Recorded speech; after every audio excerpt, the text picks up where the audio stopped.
ഇന്ന് ബഹളങ്ങളും ശബ്ദ കോലാഹലങ്ങളും ഒന്നുമില്ല. ബ്രഹ്മത്തിന്റെ അനന്തതയിലൂടെ ആത്മീയതയിലേക്ക് ലയിക്കാൻ പോവാണ്. പൂരായണം ഇന്ന് അവതരിപ്പിക്കുന്ന കഥയുടെ പേര് മരിച്ചതല്ല, സമാധിയായതാ.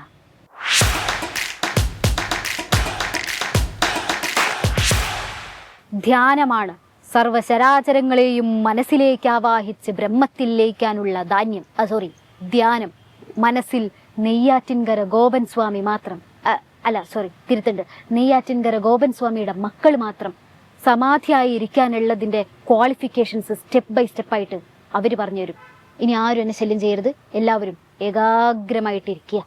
എന്റെ അച്ഛൻ എന്ന് പറഞ്ഞു കഴിഞ്ഞാൽ ആദ്യം മുതലേ കൊച്ചിലെ മുതൽ സന്യാസ ജീവിതത്തിലോട്ട് പോയിരുന്ന ആളാണ് എന്റെ അച്ഛൻ. മരുത്തമലയിലെ ആശ്രമം ഉണ്ടായിരുന്നു 3 അത് സിദ്ധ അയ്യ വൈകുണ്ഠ ആശ്രമത്തിലേക്ക് അത് വിട്ടുകൊടുത്തിട്ടുണ്ടായിരുന്നു.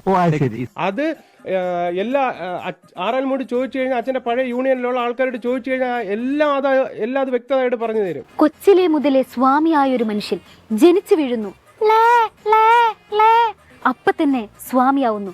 ശേഷം ജീവിതം മരുത്വമലയിൽ. സ്വാമി രക്ഷിക്കണേ. സത്യസന്ധമായിട്ട് പറയുകയാണെങ്കിൽ മരുത്വമലയിൽ ഒരു അച്ഛൻ ആശ്രമമുണ്ട്. വിശ്വസിക്കൂ. ആ ആശ്രമം അച്ഛൻ അയ്യാ വൈകുണ്ഠ സ്വാമിക്ക് അത് കൊടുത്തിട്ടാണ് അച്ഛൻ ഇവിടെ ക്ഷേത്രം പണിതത്. അതായത് പറഞ്ഞു വരണത് നെയ്യാറ്റിൻകര ഗോപൻ സ്വാമി വെറും ഒരു പൂജാരി ആയിരുന്നില്ല, സന്യാസ ജീവിതത്തിന്റെ ഉള്ളറകളിലേക്ക് ഇറങ്ങിച്ചെന്ന ദിവ്യ പുരുഷനായിരുന്നു. അച്ഛൻ സന്യാസി എന്ന് പറയുന്നത് അച്ഛൻ സന്യാസി തന്നെയാണ്. അദ്ദേഹത്തിന്റെ സന്യാസി ജീവിതത്തിൽ ആർക്കെങ്കിലും സംശയം ഉണ്ടെങ്കിൽ പുള്ളിയുടെ ഡ്രസ്സിംഗ് സ്റ്റൈൽ നോക്കിയാൽ മതി. ഫുള്ള് കാവ്യമയല്ലേ? കാവ്യാണെങ്കിൽ സ്വാമി എന്നാണല്ലോ ഒരു ചൊല്ല്. ഏത്? അച്ഛൻ ധരിക്കുന്ന വസ്ത്രങ്ങള് കാവി വസ്ത്രമാണ്, കാവി മുണ്ടാണ്, കാവി ഷർട്ടാണ് അച്ഛൻ ധരിക്കുന്നത്. എന്റെ ഡ്രസ്സിംഗ് ഒന്ന് നോക്കിയേ, കാവില്ലെന്നല്ലേ ഉള്ളൂ, ബാക്കി സ്വാമിയാവാൻ വേണ്ട എഴുത്തൂത്തുകളും ചിത്രപ്പണിയൊക്കെ ഉണ്ട്. അപ്പൊ ഞാനും ഇന്നു മുതൽ ശ്രീനിധാനന്ദ തിരുവടികൾ. ഈ ഹിന്ദു ആചാരങ്ങളെ വ്രണപ്പെടുത്തിക്കൊണ്ടുള്ള ഒരു കാര്യങ്ങളും നമുക്ക് ചെയ്യാൻ പറ്റൂല. എന്നെ നോക്കണ്ട, ഞാനല്ല വ്രണപ്പെടുത്തിയത്. അടുത്ത നാട്ടുകാരാ സ്വാമി സമാധിയായി പവിച്ചോള് പറയാ അച്ഛനെ തല്ലിക്കൊന്ന് കുഴിച്ചു മൂടിയതാന്ന്. അച്ഛന് രാവിലെയും വൈകുന്നേരവും ഇരുന്ന് ധ്യാനിക്കാനാണ്. ഇപ്പോൾ സമാധി ആയ സ്ഥലത്ത് ഋഷിപീഠം എന്ന് പറയും അതിന്റെ അവിടെ ഇരുന്നാണ് അച്ഛൻ സമാധി ആയിട്ടുള്ളത്. അല്ല, ഇത് ധ്യാനത്തിനിരിക്കുന്നത്. എന്താ ഒരു അത് ഏകാഗ്രത നഷ്ടപ്പെടുന്നതാ. സമാധി വിവരം ബാക്കിയുള്ളവരെ അറിയിച്ചിട്ടുണ്ടെങ്കിൽ ഏകാഗ്രത നഷ്ടപ്പെടുന്ന ഈ മക്കള് മുന്നേ പറഞ്ഞതല്ലേ. എന്നിട്ട് ഇപ്പൊ എന്തായി? മാധ്യമപ്രവർത്തകരുടെ ഒരു ചോദ്യങ്ങൾക്കും അവർക്ക് കറക്റ്റ് ആയിട്ട് മറുപടി പറയാൻ പറ്റണ്ട. എന്തുകൊണ്ടാ? സമാധി ഫെയിലായി. സമാധി ശാപം അല്ലാണ്ട് എന്താ പറയാ? സമാധിയാവുന്ന അച്ഛൻ തന്നെ ഇന്നടുത്ത് പറയണം, അല്ലെങ്കിൽ ഞാൻ തന്നെ പറയണം അച്ഛൻ ഇന്ന ദിവസം സമാധിയാവും. അപ്പോഴ് പറഞ്ഞു കഴിഞ്ഞാൽ എന്ത് സംഭവിക്കും? ആ ഏകാഗ്രത നഷ്ടപ്പെടൂലേ? അപ്പൊ സമാധി മുടങ്ങത്തില്ല, ആ മുഹൂർത്തം തെറ്റത്തില്ലേ? അപ്പൊ അച്ഛന് സമാധി ഇരിക്കാൻ പറ്റുമോ? അപ്പോൾ ആ സമയത്ത് സമാധി ഇരിക്കുന്ന സമയത്ത് ആ ബുദ്ധിമുട്ടുണ്ടാവാതിരിക്കാൻ വേണ്ടിയിട്ടാണ്, ആ തടസ്സം സൃഷ്ടിക്കാതിരിക്കാൻ വേണ്ടിയിട്ടാണ് അച്ഛൻ അവിടെ കൃത്യമായിട്ടും എൻ്റെ അടുത്ത് മാത്രം പറയുന്നത്. അങ്ങനെ നെയ്യാറ്റിൻകര ഗോപൻ സ്വാമി സമാധിയായപ്പോ ഏകാഗ്രത നഷ്ടപ്പെടാതിരിക്കാൻ വേണ്ടി രാത്രിയുടെ 3 ബ്രഹ്മത്തിൽ അങ്ങോട്ട് ലയിപ്പിച്ചു. അപ്പം പക്ഷെ അങ്ങനെയല്ല, ഒരാൾ ചെന്നിരുന്ന സമാധിയാകുമ്പോൾ ജീവസമാധിയാണ്, അത് യഥാർത്ഥത്തിലുള്ള സമാധിയാണ്. അപ്പൊ അത് ജീവൻ നഷ്ടപ്പെടയല്ല ഒരാൾക്ക്.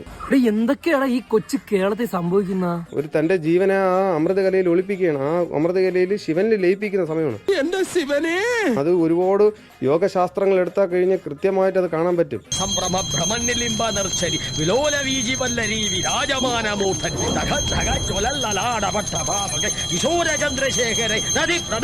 സമാധി കാണാൻ തന്നെ എന്തൊരൈശ്വര്യം.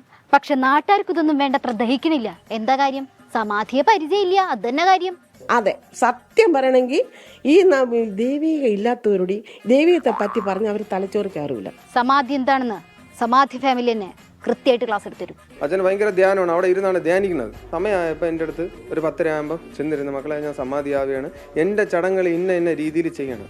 എല്ലാവർക്കും കാര്യങ്ങളൊക്കെ മനസ്സിലായല്ലോ. ഗോപൻ സ്വാമി മരിച്ചിട്ടില്ല, സമാധിയായതാ. അതും ഭാര്യയോടും മക്കളോടൊക്കെ പറഞ്ഞിട്ട് സമാധിയായി. അദ്ദേഹത്തിൻ്റെ മകൻ തന്നെ മൊഴി കൊടുത്തിട്ടുണ്ട്. അച്ഛൻ അയാളുടെ കൂടെ നടന്നു വന്ന് ഗുളിയൊക്കെ കഴിച്ചിട്ട് നടന്നു വന്ന് കോവിലിൽ കയറി തൊഴുതിട്ട് അവർ നേരത്തെ തീർത്ത് വെച്ചിരുന്ന ആ മണ്ഡപത്തിൽ കയറി ഇരുന്നതിന് ശേഷം ആത്മാവ് ഇങ്ങനെ പോകുന്നത് അയാൾ കണ്ടെന്നാണ് പറയുന്നത്. ഒരു പരിഷ്കൃത സമൂഹത്തിൽ എങ്ങനെയാണ് ഈ ആത്മാവ് പോകുന്നത് കാണുന്നതെന്നൊന്നും നമുക്കറിയില്ല. നമ്മൾ കേരളത്തിലാണ് ജീവിക്കുന്നത്. ഹേയ് മിസ്റ്റർ, ആത്മാവ് പോണത് കാണണമെങ്കിൽ ദൈവിക ശക്തി വേണം. നിങ്ങൾക്കതില്ലാത്തത് നമ്മുടെ പ്രശ്നമില്ല. അല്ലെങ്കിൽ ശിവന്റെ മുമ്പ് സത്യം ഇല്ലെങ്കിൽ പൊള്ളിച്ചാവും, അറിയാം, കൊന്നുകളയും. മനസ്സിലാക്കണം. ശിവനെ ഇത് യാത് ജില്ല അങ്ങനെയുള്ള ഭഗവാനാണ്. ഭഗവാൻ ഉണ്ടായിരിക്കണം എന്നറിയണ്ട. ലോകത്ത് പ്രളയവും സുനാമിയും ഒക്കെ വന്നിട്ട് ആൾക്കാർ മനസ്സിലാക്കണം. ഭഗവാൻ മിണ്ടാണ്ടിരിക്കണത് നോക്കണ്ടട്ടാ. സമാധിക്കെതിരെ ശബ്ദം ഉയർത്തിട്ടുണ്ടെങ്കിൽ പൊള്ളിച്ചളയും. ഇപ്പൊ നാട്ടിലുള്ള ഒരുപാട് ഇത് ഞങ്ങൾ മീഡിയയിൽ കണ്ടായിരുന്നു. കുഴിയെടുത്ത് അതിനകത്ത് ഇട്ട് സ്ലാബ് ഇട്ട് മൂടിയെന്ന്. ഇത് ഇട്ടതെന്ന് പറഞ്ഞാൽ കോൺക്രീറ്റ് സ്ലാബല്ല, അത് കരിങ്കൽ ശിലകൾ കൊണ്ടുണ്ടാക്കിയത് ആ സ്ലാബാണ്. സാമീനെ ഇട്ട് മൂടിയത് അല്ല, സാമീനെ സമാധി ഇരുത്തിയെടുത്തുള്ളത് കരിങ്കൽ ശിലയാണ്, അല്ലാണ്ട് കോൺക്രീറ്റ് അല്ല. മുദ്ര ശ്രദ്ധിക്കണം, മുദ്ര. ഇനി ഞാൻ പറഞ്ഞുതരാം.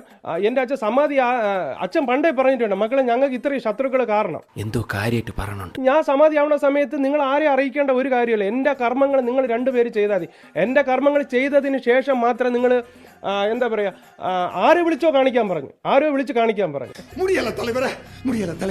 എന്നാലും ഞാൻ ഇപ്പൊ പോയി സമാധിയായിട്ട് വരാന്ന് പറഞ്ഞു പോയി സമാധിയായെന്നും അത് ആരെയും അറിയിക്കാൻ പാടില്ല എന്ന് അച്ഛൻ തന്നെ പറഞ്ഞൊന്നും പറഞ്ഞതില് ഒരു സ്പെല്ലിംഗ് മിസ്റ്റേക്ക് ഇല്ലേ? സത്യം ഇതാണ്, അന്നത്തെ സമാധിയുടെ അന്നുള്ള സത്യം. അവര് പൂജയും കഴിഞ്ഞ് ഇവിടെ വന്ന് കാപ്പിയും കുടിച്ചും കൊണ്ട് നടന്നാണ് പോയി സമാധിയിൽ ഋഷിവിടത്ത് ധ്യാനത്തിനാണ് പതുപോലെ പോയത്. അല്ല, അപ്പൊ സമാധിയായി നിങ്ങൾക്ക് എങ്ങനെ മനസ്സിലായത്? അയ്യോ, ഞാൻ ഹിന്ദു മതത്തെ വ്രണപ്പെടുത്താൻ വേണ്ടി ചോദിച്ചല്ല കേട്ടോ. ഈ സമാധി ട്രിക്ക് നമ്മൾ അറിഞ്ഞിരിക്കണല്ലോ, അതുകൊണ്ട് ചോദിച്ചതാ. അച്ഛനെ ഓടിച്ചൊന്ന് നോക്കിയപ്പം നാടി ഇങ്ങനെ നോക്കി, മൂക്കിൻ്റെ ഇതൊക്കെ നോക്കിയപ്പം കണ്ണിൻ്റെ പോളയെല്ലാം ഇങ്ങനെ നോക്കിയപ്പം ചലനമില്ല. സീരിയസ്ലി കണ്ണിൻ്റെ കൃഷ്ണമണിയെ ഇതൊക്കെ നോക്കിയപ്പോൾ അച്ഛൻ പറഞ്ഞതുപോലെയുള്ള എല്ലാ ഇരിപ്പും ഈ ഇങ്ങനെ നിവർന്നിരിക്കുന്നതും കാല് ചെന്ന് ഇരുന്നതല്ല, ഇങ്ങനെ കാല് ചമണം കൂട്ടി. സമാധിയുടെ വിശുദ്ധത പക്ഷെ ഇവിടുത്തെ ബ്ലഡി നാട്ടുകാർക്ക് മനസ്സിലായില്ല. അവന്മാരത് കുത്തിപ്പൊക്കി, പിന്നെ കേസായി പോലീസായി ആകെ ബഹളം. ഇനി ആത്മീയതയുടെ സൈലൻസ് ഇല്ല മക്കളെ, ഓൺലി വയലൻസ്. സമാധിനെ തൊട്ട് കളിക്കാറായ. നെയ്യാറ്റിൻകര ഗോപൻ സ്വാമി എവിടെ പോയി? അച്ഛൻ തിപ്പ് വരാന്ന് പറഞ്ഞു പോയിട്ട് സമാധിയായി എന്നാണ് മോൻ പറയണത്. അങ്ങനെയല്ല, മൂപ്പർക്ക് എണീറ്റ് നടക്കാൻ പോലും ആവതില്ല എന്നാണ് ബന്ധു പറയണത്. രണ്ടാളും പറഞ്ഞതുപോലെയല്ല, പുള്ളിനെ ആരോ അപായപ്പെടുത്തിയിട്ടുണ്ടെന്നാണ് നാട്ടുകാർ പറയണത്. അത് നാട്ടുകാർക്കെല്ലാം അറിയാം. ഈ നാട്ടുകാരും കൂടെ ഈ വിഗ്രഹം എടുക്കാൻ വന്നിട്ടുണ്ടായിരുന്നു. ഈ വിഗ്രഹങ്ങളെല്ലാം കൊണ്ടുവന്ന സമയത്ത് നാട്ടുകാരൻ അതിന്റെ കൂട്ടത്തിൽ അച്ഛൻ ഇരിക്കാനുള്ള പത്മപീഠവും ഈ കല്ലെല്ലാം കൊണ്ടുവരണം അവർ കൂടെ ഇരിക്കുകയാണ്. സ്വാമി വേറെ പ്രശ്നമൊന്നുമില്ല, ചെറുതായിട്ട് കല്ലറ വിളിച്ചിട്ട് ചെറുതായിട്ട് പോസ്റ്റ്മോർട്ടം നടത്തിയിട്ട് ആ സെറ്റപ്പ് ഒക്കെ അങ്ങനെ തന്നെ വെക്കുന്നതാണ് അധികാരികൾ പറയുന്നത്. സമാധി ഇരിക്കുന്ന സ്ഥലത്ത് നിന്ന് പുറത്തെടുത്ത് അത് പോസ്റ്റ്മോർട്ടം ചെയ്തിട്ട് നമ്മൾ തിരിച്ചതുപോലെ വയ്ക്കുമെന്ന് പറഞ്ഞു. അപ്പൊ അതിനെന്ത് പവിത്രതയാണ് ഇരിക്കുന്നത്? ആ സമാധിക്ക് എന്ത് പവിത്രതയാണ് ഇരിക്കുന്നത്? ഡോക്ടർ തൊട്ടാലും അശുദ്ധിയാവുന്ന പറഞ്ഞിട്ട് ഡോക്ടറെ വിളിച്ചില്ല, പിന്നെയാണ് പോസ്റ്റ്മോർട്ടം. അല്ല, നിങ്ങൾക്ക് അപ്പൊ ഈ മരണത്തിൽ ദുരൂഹത മാറ്റണം ഒരാഗ്രഹം ഇല്ലേ? മരണമല്ലല്ലോ. അല്ല, മരണല്ല, സമാധി സോറി, സമാധിയാണേ, തമാശ കളിക്കരുത്. ഇതിപ്പോ പറഞ്ഞെന്ന് പറഞ്ഞാൽ ബന്ധുക്കളുടെ പരാതി എന്ന് പറഞ്ഞിട്ട് ഒരാൾ കൊണ്ട് പരാതി കൊടുത്ത് കൂടുതൽ ബുദ്ധിമുട്ടുണ്ടാന്ന് പറഞ്ഞ് കല്ലറ പൊളിക്കാൻ സർവ്വസന്നാഹവും വന്നു. എന്ത് കല്ലറ പൊളിക്കാനോ? അസംഭവ്യം. സമാധി തടസ്സപ്പെടുത്താൻ വന്ന ഒരുത്തിനെയും വെറുതെ വിടില്ല. ഇനി അങ്ങോട്ട് ഉഗ്ര താണ്ഡവായിരിക്കും, എല്ലാത്തിനെയും ഭസ്മാക്കി കളയും.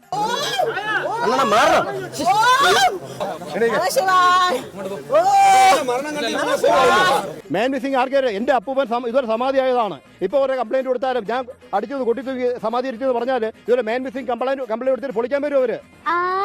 ജസ്റ്റ് നമ്പർ 2 പോലീസ് പ്ലീസ് നോട്ടെ, മൂപ്പരുടെ അപ്പൂപ്പനും സമാധി ആയതാണെന്ന്. സമാധി സപ്പോർട്ടർ ഓൺ ഫയർ. എന്റെ അപ്പൂപ്പൻ ഇതുവരെ സമാധിയായതാണ്. ഏത് കളക്ടറും സബ് കളക്ടറും ഒന്നും വന്നിട്ട് കാര്യമില്ല, സമാധി തുറക്കാൻ സമ്മതിക്കില്ല.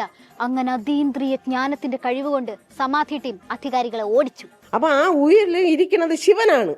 ഇനി പൊളിക്കുന്ന ശിവനെയാണ് വിളിക്കുന്നത്. ആ ശിവലിംഗത്തിന്റെ ശക്തി അറിഞ്ഞുകൂടാ. നമ്മളോട് സഹകരിക്കുന്ന ശിവൻ കാണും, ശിവന്റെ കൂടെ സഹകരിക്കുന്നവര് കൂടെ നമ്മൾ. ശിവനായിട്ട് ടേംസിലല്ലാത്തൊരു പ്ലീസ് സ്റ്റെപ്പ് ബാക്ക്, അവർക്ക് ഇവിടേക്ക് പ്രവേശനമില്ല. എന്നാ ഞാൻ പോയിട്ട് സമാധി ഇരുന്നിട്ട് വരാം. ഏയ് പേടിക്കണ്ട, സമാധി എന്ന് പറഞ്ഞിട്ടുണ്ടെങ്കിൽ മരിക്കണതല്ലോ, ജീവനെ അമൃതകലയിൽ ഒളിപ്പിക്കുന്നതല്ലേ. എന്നാ ശരി, മംഗളം ഭവന്തു.